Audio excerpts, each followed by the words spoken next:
Noi siamo partiti da Oriago e siamo arrivati a Padova, sono circa 30 km e questa è la nostra quinta edizione che facciamo. Diamo a tutti i nostri amici pellegrini che vengano, diamo un piccolo ricordo e questo è anche benedetto dal nostro parroco che questa mattina alle 5:15, Don Cristiano, ci ha dato la benedizione e siamo partiti tutti in compagnia. Ragazzi, sulle mani e viva! Sono partiti all'alba, insieme, carichi di intenzioni e man mano cercando di raccogliere fondi per la Fondazione Insieme per Lorenzo, i pellegrini giunti da Oriago per il quinto anno consecutivo, ma la Basilica del Santo diventa in questi giorni internazionale. Da dove? Da dove siete? Croazia. Devoti di Sant'Antonio, una preghiera? Ah, sì.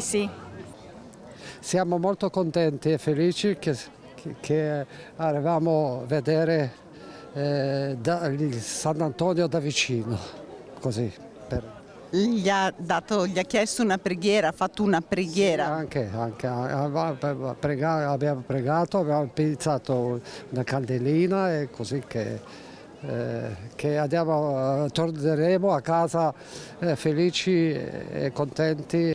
Questo pellegrino arriva dalla Slovenia, ma sono tante le lingue che risuonano, il polacco, il francese, il tedesco e l'ungherese, parlate da pellegrini che si affiancano a quanti arrivano da tutto il Veneto e da tutta Italia. Un santo amato, intercessore presso Dio nella richiesta di grazie, consolatore nei momenti di sofferenza, difensore degli oppressi, uomo di pace. La giornata del 13 giugno sarà seguita come sempre in diretta da Rete Veneta e quest'anno anche da TV12, la TV del Friuli è entrata a far parte della famiglia del network Media Nord-Est.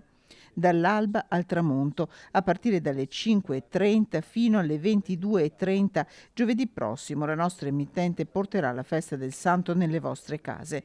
Potrete partecipare a tutte le sante messe, alla processione lungo le vie di Padova che vi racconteremo in diretta passo passo.